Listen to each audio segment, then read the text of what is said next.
Hello friends, in this video we are going to learn about some of the concepts related to biomolecules chapter.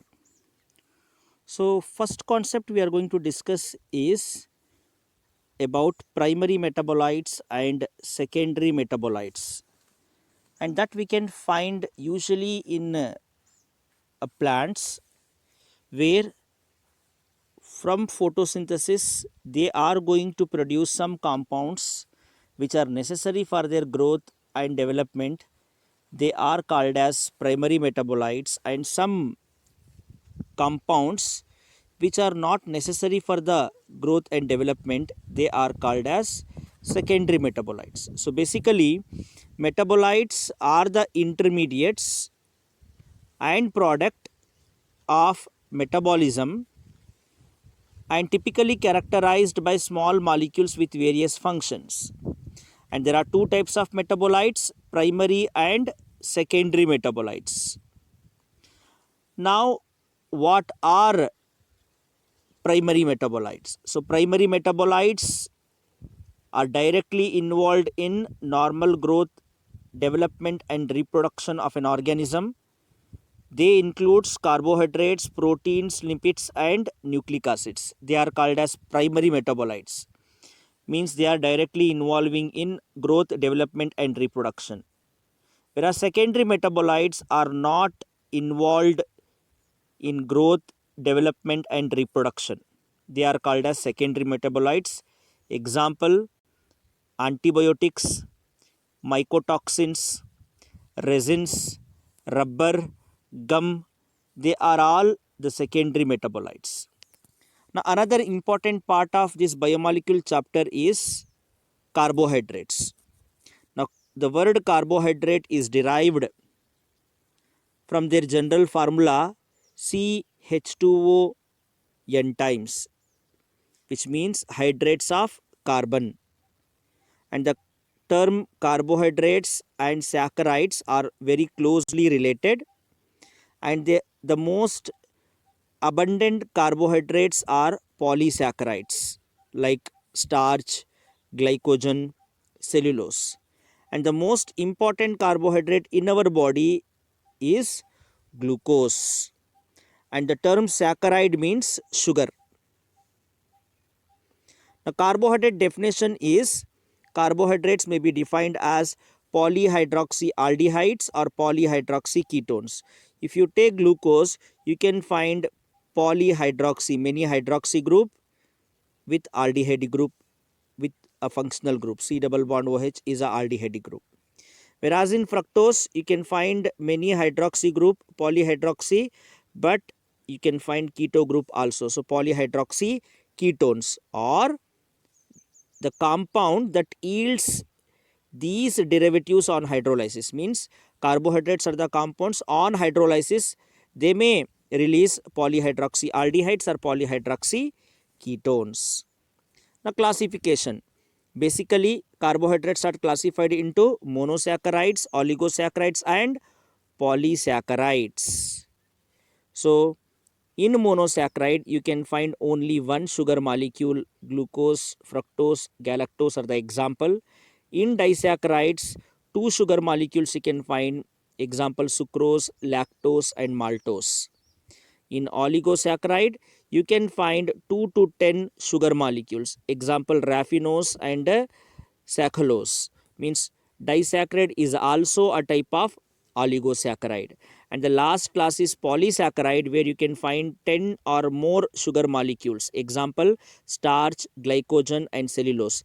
Starch is a storage polysaccharide in plants, glycogen is a storage polysaccharide in animals.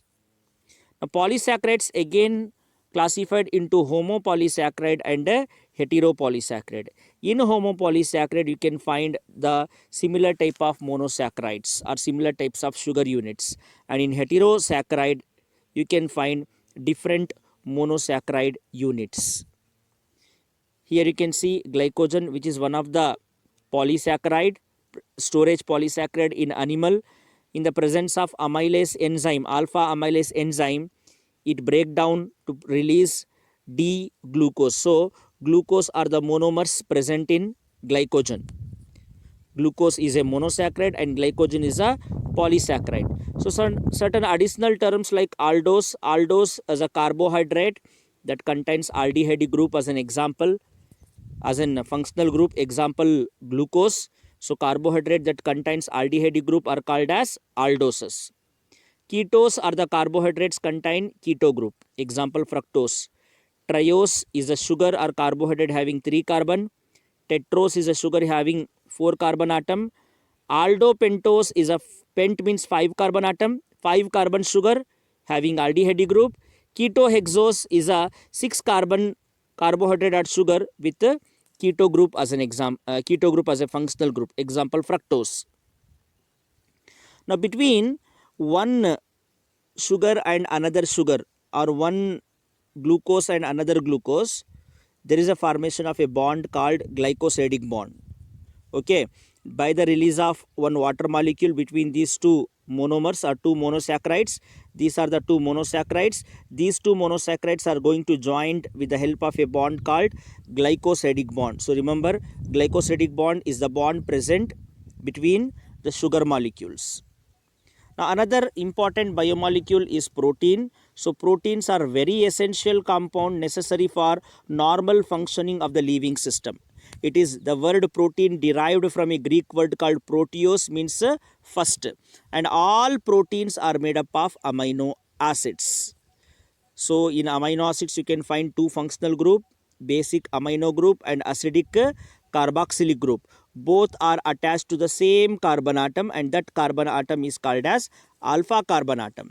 So the function of proteins, some proteins act as enzymes, biocatalyst. Some proteins act as antibodies, they fight with infection. Some proteins helps in transport system like hemoglobin. Some proteins are regulatory, example hormones. Some proteins are responsible for structural property, example skin, hair, nail, bone. Some proteins are helps in movement, example muscle, cilia and flagella. So these are the diversified function of the protein. Now all the proteins are made up of same building blocks, and the building blocks are called as proteins, amino acids. So amino acids are the building blocks of proteins, or the monomers of proteins. So there are total 20 amino acids are there, and all alpha amino acids except proline, all the amino acids are alpha amino acids. Alpha amino acids in the sense both amino group and carboxylic group present to the same carbon atom, okay, both these functional group are present at the same carbon atom. Such amino acids are called as alpha amino acid. Now amino acids, because of its acid and base both are present in the amino acid, both acidic carboxylic group and basic amino group, it can form a Zwitter ion. Zwitter ion in the sense the transfer of proton from carboxylic group to amino group. Because of that it can form ammonium NH3 plus ammonium ion and carboxylate ion COO minus. So you can find both positive as well as negative charge in the amino acid, that is considered as Zwitter ion. So there are essential amino acids, totally 20 amino acids we have. Out of 20 amino acids, some amino acids are synthesizing in our body, they are called as non-essential amino acid, whereas there are certain amino acids which are not synthesizing in our body, they are called as essential amino acids. So proteins are constantly being produced in the body for the sake of growth and repair. Of the 20 amino acids found in these proteins, 10 amino acids cannot be synthesized by the body. These are the 10 amino acids which are not synthesizing in our body. We need to supply through the diet. That's why these amino acids are called as essential amino acids. They has to be supplied for the normal synthesis of proteins in the body. Now we will learn about the peptide bond. So as we know, proteins are the polymers made up of amino acids. Amino acids are the monomers or building blocks. So between these amino acids we can find one bond, and that bond is called as peptide bond. So imagine this is one amino acid, this is second amino acid. The carboxylic group of one amino acid combines with the amino group of another amino acid. So you can find NH2 of second amino acid, COOH of first amino acid. Both will interact release one water molecule, and there is a formation of a bond called peptide bond. There is a formation of peptide bond between the two amino acids. So the bond between the two amino acid is called as peptide bond. Two amino acid joined by dipeptide. Between two amino acids, the bond is called as dipeptide. So these two amino acids could also links in some other way also, but usually in protein you can find peptide bond. So the bond dipeptide is a peptide bond present between two amino acids. The structure of protein we are going to study in 4 levels. The first level is primary structure, where you can find the linear sequence of amino acids. Between the amino acids you can find peptide bond. The second level is secondary structure, where localized organization of part of polypeptide chain in alpha helix and beta plated sheets. So here the polypeptide chains are arranged as alpha helix or beta plated sheets in secondary structure, whereas in tertiary structure you can find the three-dimensional structure of the protein.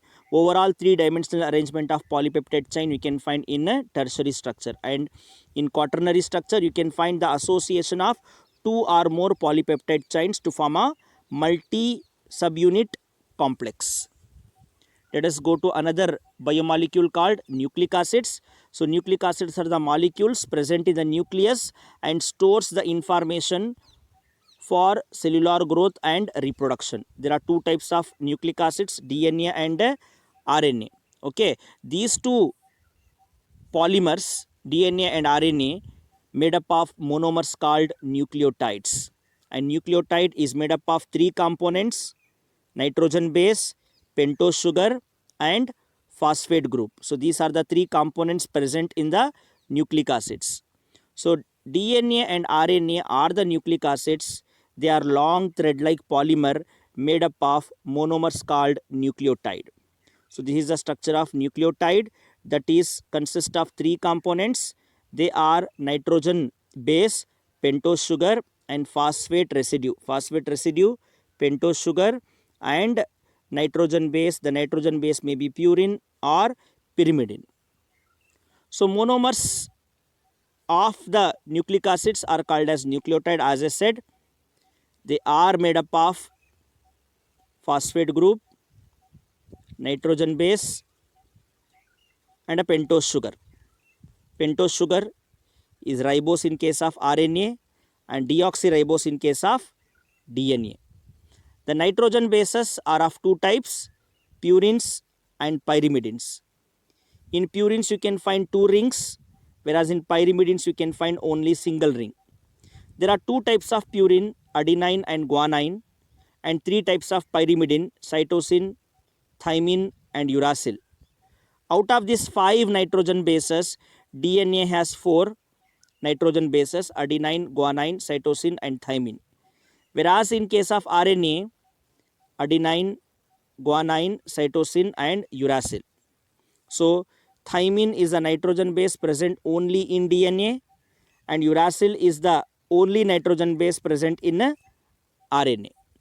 This is the structure of nucleotide. This is the monomer of nucleic acid, and between the nucleotides you can find phosphodiester bond to form polynucleotides. Let us discuss about enzymes.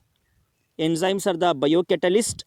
They speed up the rate of biochemical reaction in a living organisms, and most of the enzymes are protein. There are certain special RNA which act as an enzyme. That non-protein enzyme is called as ribozyme.